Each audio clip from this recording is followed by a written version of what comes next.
Bonjour les amis, j'espère que vous allez bien, c'est Rob Gale et il fait beau, ça faut le mettre. Donc pour aujourd'hui, nous commençons ce 4e vlog de week-end. Nous sommes le dernier mois de mai pour l'heure de tournage et nous allons aujourd'hui visiter 5 endroits différents. Les plus incroyables, les plus improbables, les plus historiques les uns que les autres. Donc ça sera rythmé, ça sera chargé d'histoire, vous verrez des belles choses, vous allez connaître des choses aussi incroyables. On commence par le premier endroit qu'on va visiter. Nous allons commencer par Anduze, un petit village de 3300 habitants. Nous allons vous parler de ce village. C'est à la porte des Cévennes, de cette histoire de ces rails qui ont une histoire incroyable du train des Cévennes. Vous êtes prêts? Alors, c'est parti!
Donc là les amis, nous sommes à la gare d'Anduze, l'une des 4 gares que le train des Cévennes dessert entre Anduze, la Bombourée et Saint-Jean-de-Gare, d'une longueur de 14 km, avec des fois aussi la gare de Toiras, mais c'est à des occasions un peu spéciales.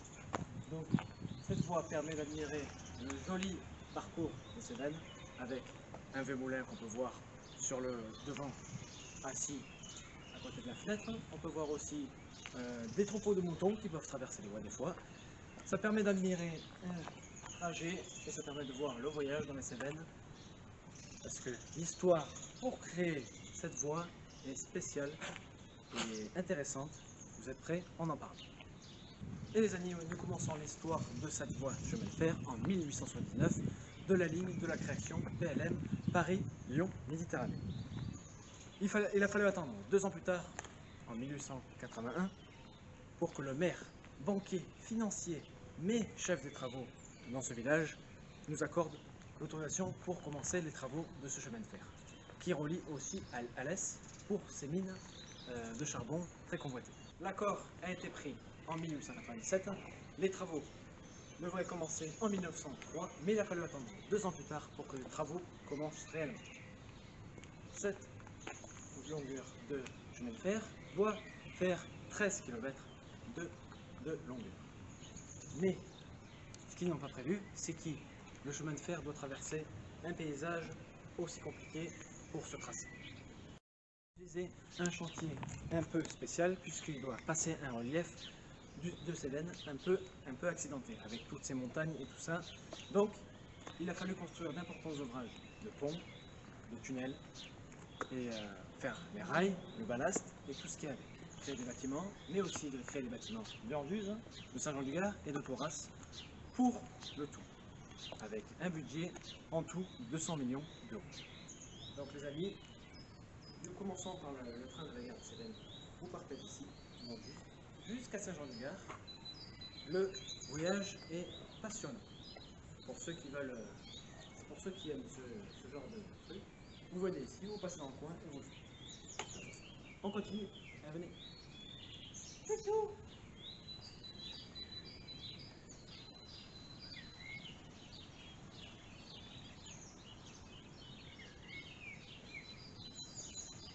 Cette ligne, les trains de Cévennes, comprend 9 ponts, dont un métallique, d'un total de 54 arches, de 3 tunnels et de 3 galeries.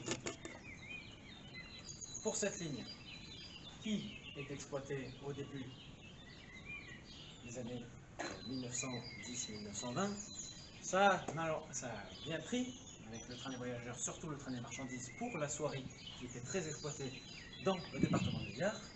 Mais malheureusement la Seconde Guerre mondiale éclate et les voyageurs diminuent malheureusement. Il fallut attendre les années 50 pour que les voyageurs reviennent confiants de profiter de leur voyage. Mais la SNCF arrête cette ligne en juillet 1961. Il a fallu attendre un peu plus de 15 ans pour la création de la CITEF, une société entre particuliers, ferroviaires, passionnés de train de Cévennes. Jusqu'en 1985, c'est un succès, plus de 30 000 voyageurs par saison, c'est magnifique. Ils sont arrêtés 1 an et ils ont repris l'affaire en 1986. Maintenant, en 2017, aujourd'hui, en 2017, depuis 2017, il y a 19 salariés dans cette cité de CITEV, cette organisation de trains passionnés.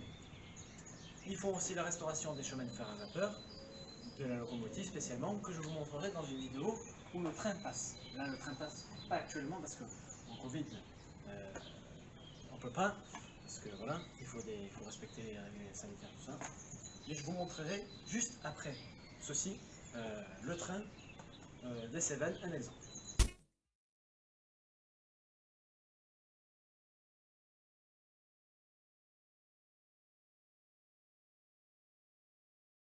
On continue, vous êtes prêts? Mais je vous le rappelle, quand nous allons promener, temps de Covid, donc il faut toujours mettre le masque pour les règles sanitaires. Quand on le répète une centaine de fois. Allez, on y va.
là les amis, on vient d'arriver à la bonbonnerie. Donc comme vous voyez là, c'est le quai du train pour attendre le train pour aller à Saint-Jean-de-Gare ou en Uzes, ça dépend. Donc là on vient de voir que le train a été reporté en raison malheureusement, comme je vous l'ai dit, du Covid-19. Et du coup là on va aller à la bonbonnerie. Vous êtes prêts? Allez, c'est parti, direction la bonbonnerie.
Sur la commune de Général, pas très loin d'Anduze, à quelques kilomètres.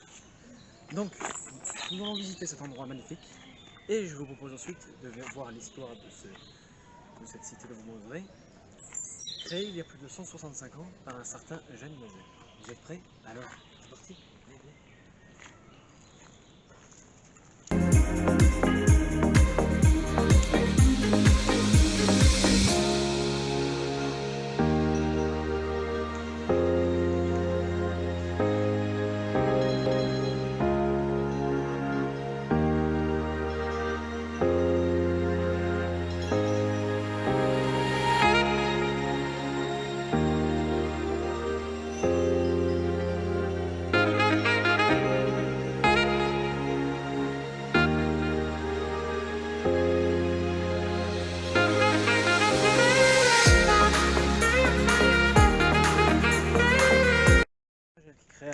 En 1856, ce site de Beaumoseray, ce jardin de Beaumoseray si magnifique que Zorenskaï a aimé.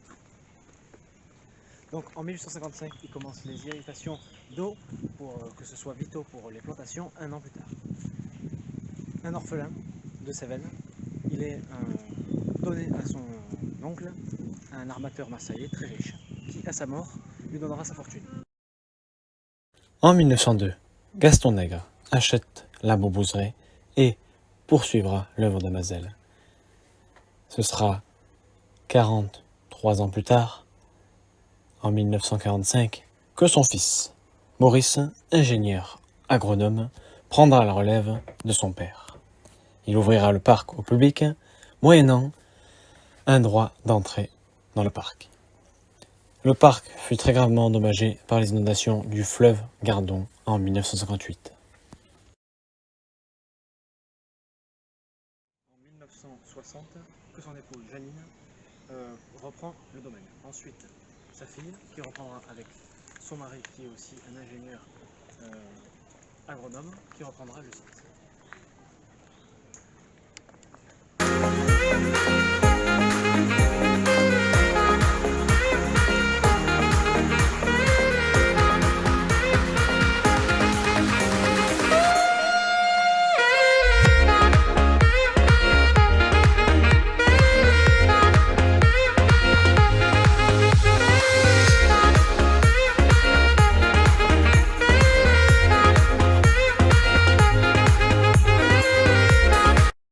C'est en 2004 que la fille de Maurice Nègre, Muriel, devient le propriétaire du domaine de la Beaumoseray. En 2005, elle restaure le domaine et en 2008, il est inscrit dans des patrimoines nationaux et mondiaux pour être préservé. Petite remarque, dans un film en 1953, la Beaumoseray est fermée pour une équipe de tournage Le Salaire de la Peur, le film, avec Yves Montand et Charles Vallière. Pour la Beaumoseray, partie Beaumoseray, c'est terminé. Et du coup, on continue la visite à Saint-Jean-du-Gard. Vous êtes prêts? Alors, on y va. C'est parti. Allez.